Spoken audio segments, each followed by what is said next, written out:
ఓం శాంతి 8/6/2022 మధురమైన పిల్లలు, వికర్మల నుండి రక్షించుకోవటానికి ఘడియ ఘడియ అశరీరిగా అయ్యేటువంటి అభ్యాసం చేయమంటున్నారు.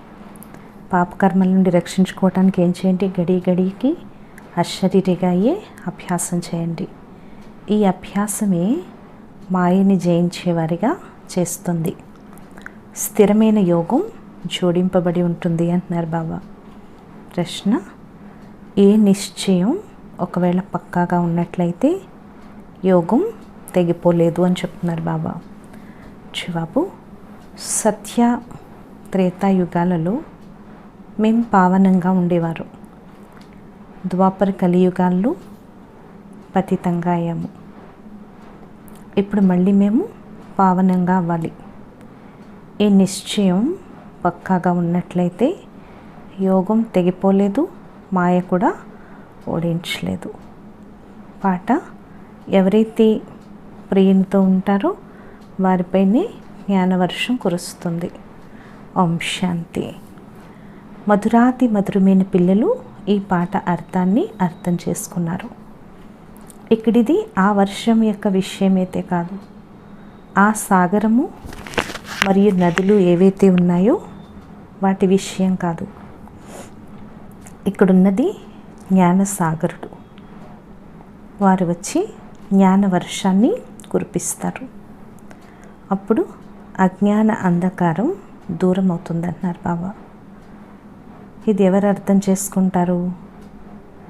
ఎవరైతే తమను తాము ప్రజాపిత బ్రహ్మకుమారులం మరియు కుమారీలము అని భావిస్తారో వారే అర్థం చేసుకుంటారు. పిల్లలకు తెలుసు కదా, పిల్లలకేం తెలుసు? మన తండ్రి శివుడు, వారు బ్రహ్మకుమారి కుమారులైన మనందరికీ తాతగారు మరియు వారు నిరాకారుడు. మేము ప్రజాపిత బ్రహ్మకుమారులం మరియు కుమారీలము అని మీరు నిశ్చయం చేసుకున్న తర్వాత ఇక అది మర్చిపోయే ప్రసక్తే లేదంటున్నారు బాబా. పిల్లలందరూ ప్రియునితో ఉన్నారు. కేవలం మీరు మాత్రమే ఉన్నారని కాదు. మురళీనైతే అందరూ వింటారు, మురళీనైతే అందరూ వింటారంటున్నారు బాబా. ఇంతమందికి తల్లి తండ్రి ఒక్కరే, మిగిలిన వారందరికీ తల్లిదండ్రులు వేరువేరుగా ఉంటారంటున్నారు బాబా. ఇక్కడ మీ అందరికీ ఒక్కరే తల్లి తండ్రి. కొత్త విషయం కదా. ఇంతకుముందు మీరు బ్రాహ్మణులుగా లేరు, ఇప్పుడు అయ్యారు. ఆ బ్రాహ్మణులు కుల కళంకితులు, కుక వంశావళి, మీరు ముఖ వంశావళి. ప్రతి విషయంలో మొదట ఎవరు మాకు అర్థం చేయిస్తున్నారు అన్న నిశ్చయం కావాలి. భగవంతుడే అర్థం చేయిస్తారు. ఇప్పుడు ఇది కలియుగ అంతిమం. యుద్ధం కూడా ఎదురుగా నిలబడి ఉంది. వారు బాంబులు మొదలైన వాటిని కనుక్కున్నారు. కడుపు నుండి ముసలం వెలువడింది. ముసలం అంటే రోకలి. దానితో తమ కులాన్ని తామే వినాశనం చేసుకున్నారు అని అంటూ ఉంటారు. నిజంగా కులం యొక్క వినాశనం తప్పకుండా చేస్తారు. వాస్తవానికి ఒకే కులానికి సంబంధించిన వారు మేము వినాశనం చేస్తాము అని ఒకరికొకరు చెప్పుకుంటూ ఉంటారు. ఇది కూడా తప్పకుండా రాసి ఉంది కనుక ఇప్పుడు తండ్రి అర్థం చేయిస్తారు. పిల్లలు ఓర్పు వహించండి. ఇప్పుడు ఈ పాత ప్రపంచం సమాప్తమవునున్నది. కలియుగము సమాప్తం అయినప్పుడు సత్యుగం ఉంటుంది కదా. తప్పకుండా దానికన్నా ముందే స్థాపన జరగాలి. బ్రహ్మ ద్వారా స్థాపన, శంకరుని ద్వారా వినాశనం అని అంటూ ఉంటారు కదా. మొదట స్థాపన చేస్తారు. మళ్ళీ ఎప్పుడైతే స్థాపన పూర్తవుతుందో అప్పుడు వినాశనం జరుగుతుంది, స్థాపన జరుగుతూ ఉంటుంది. ఇది ఉన్నదే అతీతమైన మార్గం. దీనిని ఎవరు అర్థం చేసుకోరు. ఎవ్వరూ ఎప్పుడూ వినలేదు, కనుక ఏ విధంగా ఇతర మఠాలు మార్గాలు ఉంటాయో అలాగే ఈ బీకేల్ది కూడా ఉంది అని భావిస్తారు. ఆ అభాగ్యుల దోషం ఏమీ లేదు. కల్పకృతం కూడా ఇదే విధంగా విఘ్నాలు కలిగించారు. ఇది ఉన్నదే రుద్ర జ్ఞాన యజ్ఞం. రుద్రుడు అని శివుడిని అంటారు. వారే రాజయోగాన్ని నేర్పిస్తారు. దీన్ని ప్రాచీన సహజ రాజయోగం అంటారు. ప్రాచీనం యొక్క అర్థాన్ని కూడా అర్థం చేసుకోరు. ఈ సంగం యుగం యొక్క విషయమే. పతితులు మరియు పావనులు అన్నప్పుడు సంగమం అయింది కదా. సత్యుగ ఆదిలో ఒకే ధర్మం ఉంటుంది. వారు అశ్రీ సాంప్రదాయం వారు, మీరు దైవీ సాంప్రదాయం వారు. యుద్ధం మొదలైన విషయాలు ఏమీ లేవు. ఇది కూడా తప్పు. పరస్పరంలో సోదరులైన మీరు ఎలా కొట్లాడుకుంటారు? తండ్రి కూర్చుని బ్రహ్మ ద్వారా అన్ని వేద శాస్త్రాల సారాన్ని అర్థం చేయిస్తారు. వాస్తవానికి ముఖ్యమైన ధర్మాలు 4. వాటికి 4 ధర్మశాస్త్రాలు ఉన్నాయి. అందులో మొదటిది ఆది సనాతన దేవీ దేవతా ధర్మం, అనగా సూర్యవంశీలు మరియు చంద్రవంశీల ధర్మస్థాపన జరిగింది. అది కూడా తప్పకుండా సంగమంలోనే జరుగుతుంది. దీనిని కుంభం అని కూడా అంటారు. మీకు తెలుసు, ఈ కుంభమేళ ఆత్మ పరమాత్మల మేళ. ఇది మనోహరమైనది, కళ్యాణకారి.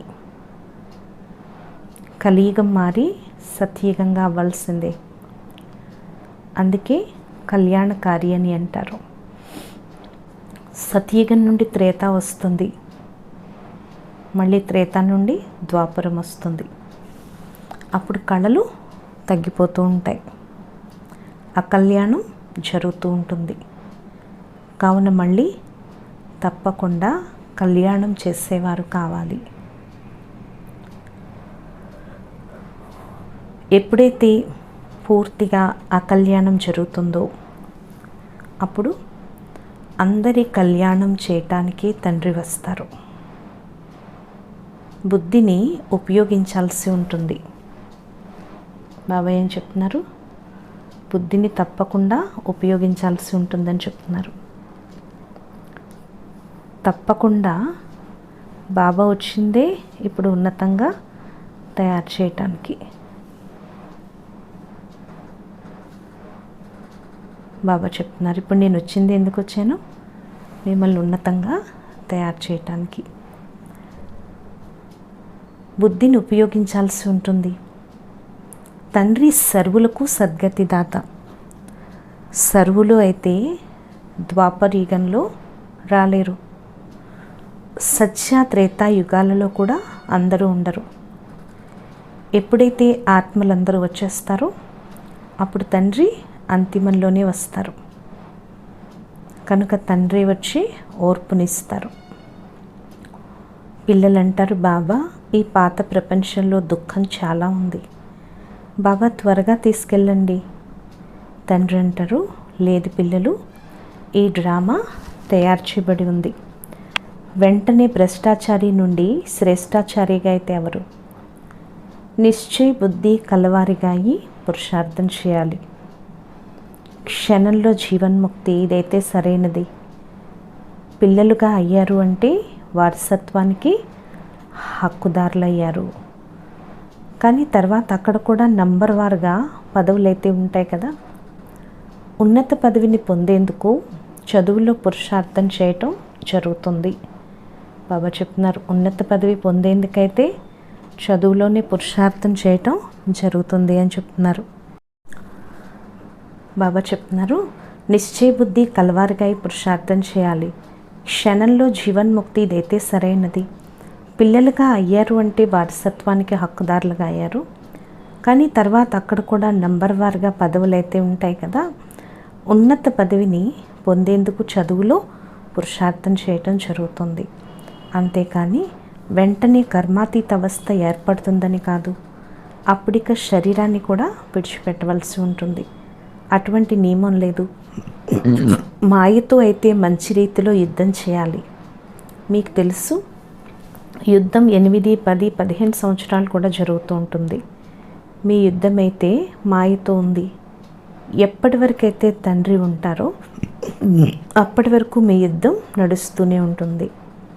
ఎవరు ఎంతగా మాయపై విజయం పొందారు, ఎంతవరకు కర్మాతీత అవస్థకు చేరుకున్నారని చివర్లో రిజల్ట్ వెలువడుతుంది. తండ్రి అంటారు, ఎంత వీలైతే అంత తమ ఇంటిని స్మృతి చేయండి. అది శాంతిధామం, అది వాణి నుండి అతీతమైన స్థానం అంటున్నారు బాబా. ఇప్పుడు పిల్లలని మీ బుద్ధిలో సంతోషం ఉంది. మీకు ఈ డ్రామా ఎలా తయారు చేయబడిందో తెలుసు. 3 లోకాల గురించి కూడా మీకు బాగా తెలుసు. ఇతరులు ఎవరి బుద్ధిలోనూ ఈ విషయాలు లేవంటున్నారు బాబా. బాబా కూడా శాస్త్రాలు మొదలైనవి చాలా చదివి ఉన్నారు. కానీ బుద్ధిలో ఈ విషయాలు ఏమైనా ఉండేవా? గీత మొదలైనవి అయితే చదివారు. కానీ మనం దూరదేశం పరంధామ నివాసులము అని బుద్ధిలో మీకు ఉండేదా అని అడుగుతున్నారు. ఇప్పుడు తెలిసింది, మన బాబా ఎవరినైతే పరంపిత పరమాత్మ అంటారో వారు పరంధామంలో ఉంటారు. పతిత పావన రండి అని వారిని అందరూ స్మృతి చేస్తారు. తిరిగైతే ఎవరూ వెళ్ళలేరు. ఏ విధంగా తికమకదారుల ఆట ఉంటుంది కదా, ఎక్కడి నుండి వెళ్ళినా తలుపు ఎదురుగా వస్తుంది. గమ్యానికి చేరుకోలేరు. పద్మవ్యూహంలా అలిసిపోతారు. దుఃఖంతో మొరపెట్టుకుంటారు కూడా, ఎవరైనా మార్గం చెప్పాలి అని. ఇక్కడ కూడా ఎన్ని వేద శాస్త్రాలైనా చదవండి, తీర్థయాత్రలకు వెళ్ళండి, మనం ఎక్కడికి వెళ్తున్నాము అన్నది ఏమీ తెలీదు. ఫలానా జ్యోతిలో కలిసిపోయింది అని కేవలం అంటారు. తండ్రి అంటారు, ఎవరూ తిరిగి వెళ్ళలేరు. నాటకం ఎప్పుడైతే పూర్తవుతుందో అప్పుడు పాత్రధారులందరూ స్టేజ్ మీదకి వస్తారు. ఇదొక నియమం అంటున్నారు బాబా. అందరూ ఆ డ్రెస్లోనే నిలబడతారు.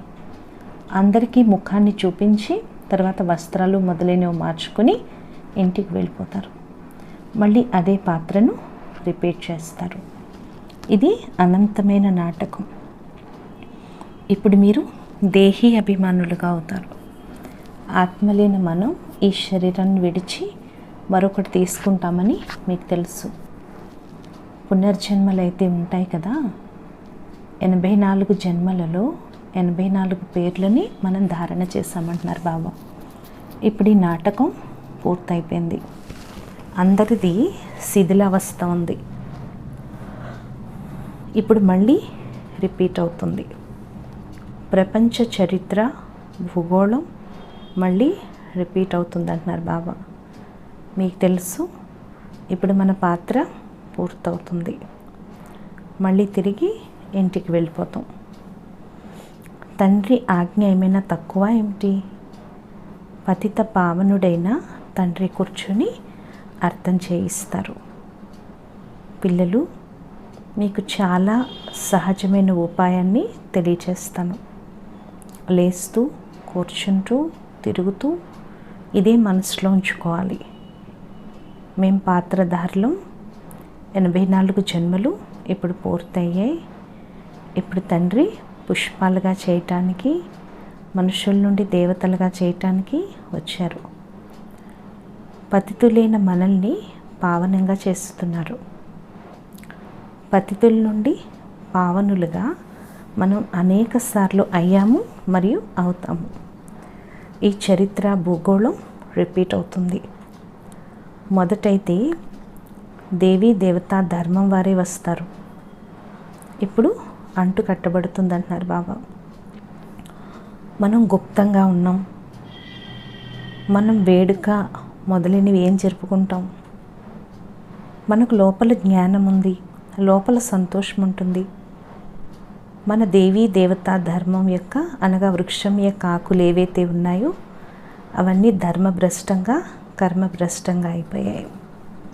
ఇదే భారతవాసీల ధర్మం కర్మశ్రేష్టంగా ఉండేది. మాయ ఎప్పుడూ పాపం చేయించేది కాదు. అది పుణ్యాత్మల ప్రపంచంగా ఉండేది సత్యయుగం. అక్కడ రావణుడు ఉండనే ఉండడు. అక్కడ కర్మలు అకర్మలుగా అవుతాయి. మళ్ళీ రావణ రాజ్యంలో కర్మలు వికర్మలు కావటం మొదలవుతుంది. బాబా చెప్తున్నారు, అక్కడైతే వికర్మలు జరగవు, ఎవరు భ్రష్టాచారులుగా ఉండరు. పిల్లలైన మీరు యోగ బలంతో శ్రీమతంపై విశ్వానికి యజమానులుగా అవుతారు. బాహుబలంతో అయితే ఎవరు విశ్వానికి యజమానులుగా అవ్వలేరని చెప్తున్నారు బాబా. మీకు తెలుసు, మీరు ఒకవేళ పరస్పరంలో కలిస్తే విశ్వానికి యజమానులుగా అయిపోగలరు, కానీ డ్రామాలో పాత్ర లేనే లేదంటున్నారు బాబా. 2 పిల్లులు కొట్లాడుకుంటూ ఉంటే మధ్యలో కోతి వెన్నను తినేసింది అని చూపిస్తారు. కృష్ణుడి నోటిలో వెన్న ఉన్నట్లుగా సాక్షాత్కారం కూడా చేసుకుంటారు. ఈ సృష్టి యొక్క రాజ్యం అనే వెన్న లభిస్తుంది. ఇకపోతే యుద్ధమైతే యాదవులు మరియు కౌరవులది, అదైతే చూస్తారు. ఇప్పుడు జరుగుతూ ఉంది, ఫలానా చోట ఇంత పెద్ద హింస జరిగింది అని వార్తాపత్రికల్లో చదువుతారు. అప్పుడు వెంటనే ఎవరో ఒకరిని చంపేస్తారు. భారత్లోనైతే మొదట ఒకే ధర్మం ఉండేది, మళ్ళీ వేరే ధర్మాల రాజ్యం ఎక్కడి నుండి వచ్చింది? క్రిస్టియన్లు శక్తివంతంగా ఉండేవారు, అందుకే వారు రాజ్యం చేశారు. ఇప్పుడు వాస్తవానికి మొత్తం ప్రపంచం అంతటిని రావణుడు ఆక్రమించుకున్నాడు. ఇది గుప్తమైన విషయం. శాస్త్రాలలో ఈ విషయం ఏమైనా ఉందా? తండ్రి అర్థం చేయిస్తారు, ఈ వికారాలు మీ అర్థకల్పం శత్రువులు, వీటి ద్వారా మీరు ఆది మధ్యాంతాలు దుఃఖాన్ని పొందుతారు. అందుకే సన్యాసులు కూడా కాకిరెట్టతో సమానమైన సుఖం అంటారు. స్వర్గంలో అయితే సదా సుఖమే సుఖం ఉంటుందని వారికి ఏమైనా తెలుసా? భారతవాసులకైతే తెలుసు. అందుకే ఎవరైనా మరణిస్తే స్వర్గస్థులు అయ్యారు అంటారు. మరి స్వర్గానికి ఎంత మహిమ ఉంది? తప్పకుండా ఇది ఒక ఆట అంటున్నారు బాబా. కానీ ఎవరినైనా మీరు నరకవాసులని అన్నారంటే డిస్టర్బ్ అయిపోతారు. నోటితో స్వర్గవాసులు అయ్యారంటే తప్పకుండా నరకం నుండి వెళ్ళినట్లే కదా. మళ్ళీ మీరు వారిని పిలిచి నరకంలో పదార్థాలు ఎందుకు తినిపిస్తారు? స్వర్గంలో అయితే వారికి చాలా మంచి వైభవాలు లభిస్తాయి కదా. దీని అర్థం మీకు నిశ్చయం లేదనే కదా. అక్కడ ఏమేమి ఉంటాయి అనేది పిల్లలంతా చూశారు, సాక్షాత్కారం అవుతుందంటున్నారు బాబా. నరకంలో చూడండి ఏమేం చేస్తుంటారు. పిల్లలు తండ్రిని హతమార్చడానికి కూడా ఆలస్యం చేయరు. స్త్రీకి ఎవరి పట్లైనా మనసు కలిగితే పతిని కూడా హతమార్చేస్తుంది. భారత్ గురించి ఒక పాట కూడా తయారు చేయబడి ఉంది. ఒకవైపు అంటారు ఈనాటి మానవునికి ఏమైంది అని, మళ్ళీ మా భారత్ అన్నిటికన్నా మంచిది, బంగారం వంటిది అంటారు. అరే, భారత్ ఒకప్పుడు మంచిగా ఉండేది, ఇప్పుడు ఏమైనా అలా ఉందా? ఇప్పుడైతే నిరుపేదగా ఉంది, ఎటువంటి రక్షణ లేదు. మనం కూడా అసురీ సాంప్రదాయం కలవారిగా ఉండేవారు. ఇప్పుడు బాబా మనల్ని ఈశ్వరీయ సాంప్రదాయం కలవారిగా చేయటానికి పురుషార్థం చేయిస్తారు. ఇది కొత్త విషయం కాదు. కల్పం యొక్క సంగమంలో మనం మళ్ళీ మన వారసత్వాన్ని తీసుకుంటాం. తండ్రి వారసత్వాన్ని ఇచ్చేందుకు వస్తారు, మాయ మళ్ళీ శాపాన్ని ఇస్తుంది. ఎంత సమర్థమైంది. తండ్రి అంటారు, మాయ నువ్వెంతటి శక్తిశాలివి, మంచి మంచి పిల్లల్ని కూడా పడేస్తావు. ఆ సైన్యంలో అయితే చంపడానికి చావటానికి కూడా ఆలోచించరు, దెబ్బతిని మళ్ళీ మైదానంలోకి వచ్చేస్తారు. వారికి మళ్ళీ కానుక లభిస్తుంది. ఇక్కడ పిల్లలైన మీరు శివ బాబా నుండి శక్తిని తీసుకుంటారు. మాయపై విజయం పొందుతారు. తండ్రి బ్యారిస్టర్, వారి మాయ నుండి మిమ్మల్ని విడిపిస్తారు. మీరు శివశక్తి సైన్యం, మాతలను ఉన్నతంలోనే ఉంచారు. వందే మాతరం, ఇది ఎవరన్నారు? తండ్రి అంటున్నారు. ఎందుకంటే మీరు తండ్రిపై బలిహారం అవుతారు. బాబా సంతోషిస్తారు, వీరు బాగా నిలబడ్డారు, కదలరు అని. అంగదుని ఉదాహరణ ఉంది కదా, అతడిని రావణుడు కదిలించలేడు. ఇది చివరి సమయంలో విషయం. చివరిలో ఆ అవస్థ ఏర్పడాలి. ఆ సమయంలో మీకు చాలా సంతోషం కలుగుతుంది. ఎప్పటి వరకైతే వినాశనం జరగదో, భూమి పవిత్రంగా అవదో, అప్పటి వరకైతే దేవతలు రాలేరు. ప్రపంచానికి తప్పకుండా నిప్పు అంటుకోనున్నది. ఆత్మలందరూ లెక్కాచారాలు సమాప్తి చేసుకుని దోమల గుంపు వలె మధురమైన ఇంటికి తిరిగి వెళ్ళిపోవాలి. ఎన్ని కోట్ల దోమలు మరణిస్తాయి. అందుకే రాముడు వెళ్ళిపోయాడు, రావణుడు వెళ్ళిపోయాడు అని పాడడం జరుగుతుంది. తిరిగి అయితే వెళ్ళాలి కదా. మళ్ళీ మీరు కొత్త ప్రపంచంలోకి వస్తారు. అక్కడ చాలా కొద్ది మంది ఉంటారు. ఇవి అర్థం చేసుకోవాల్సిన మరియు నిశ్చయం చేసుకోవాల్సిన విషయాలు. ఈ జ్ఞానాన్ని బాబా మాత్రమే ఇవ్వగలరు. అచ్చా, మధురాతి మధురమైన సిఖీలతే పిల్లలకు మాతపిత బాప్దాదాల యొక్క ప్రియ స్మృతులు, గుడ్ మార్నింగ్. మరియు ఆత్మీక పిల్లలకు ఆత్మీక తండ్రి యొక్క నమస్తే. మధురాతి మధురమైన ఆత్మీక తండ్రికి ఆత్మీక పిల్లల యొక్క ప్రియ స్మృతులు, గుడ్ మార్నింగ్ మరియు నమస్తే నమస్తే నమస్తే. ఈరోజు ధారణ కొరకు ముఖ్య సారం: లేస్తూ, కూర్చుంటూ, తిరుగుతూ స్వయాన్ని పాత్రధారిగా భావించాలి. లేస్తున్నా, కూర్చున్నా, తిరుగుతున్నా బాబా ఏం చెప్తున్నారు? స్వయాన్ని పాత్రధారిగా భావించండి అని ఎటువంటి అసత్యమైన కర్మను చేయకూడదు. మృత్యువు ఎదురుగా నిలబడి ఉంది. ఇది వినాశన సమయం. అందుకే అందరినీ సమాధి నుండి మేల్కొల్పాలి అని చెప్తున్నారు బాబా. పావనంగా తయారయ్యే మరియు తయారు చేసే సేవను చేయాలి. సెకండ్ పాయింట్, ఈ చీచీ ప్రపంచంలో ఎటువంటి కోరికలు పెట్టుకోకూడదు. అందరి మునిగిపోయి ఉన్న నావలను రక్షించడంలో తండ్రికి పూర్తిగా సహాయకులు కావాలి. వరదానము: యోగం యొక్క ప్రయోగం ద్వారా ప్రతి ఖజానాను పెంచుకునే సఫల తపస్వి భవ. తండ్రి ద్వారా ప్రాప్తించిన అన్ని ఖజానాలపై యోగ ప్రయోగం చేయండి. ఖజానాలు తక్కువ ఖర్చు అవ్వాలి, ప్రాప్తి అధికంగా ఉండాలి. ఇదే ప్రయోగము. ఏ విధంగా అయితే సమయము మరియు సంకల్పాలు శ్రేష్ఠ ఖజానాలు కావున సంకల్పం తక్కువ ఖర్చు అవ్వాలి, కానీ ప్రాప్తి అధికంగా ఉండాలి.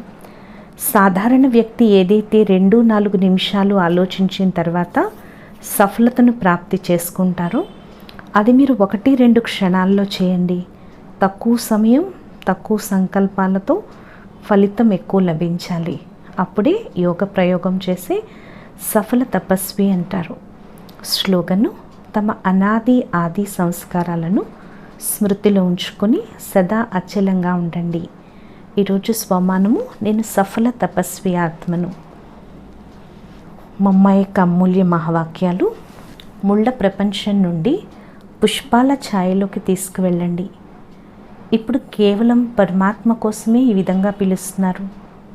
ఎప్పుడైతే మనుషులు అతి దుఃఖీలుగా అవుతారో అప్పుడు పరమాత్మని స్మృతి చేస్తారు. పరమాత్మ, ఈ ముళ్ళ ప్రపంచం నుండి పుష్పాల ఛాయలోకి తీసుకువెళ్ళండి అని. దీని ద్వారా తప్పకుండా అటువంటి ప్రపంచం కూడా ఏదో ఉందని రుజువవుతుంది.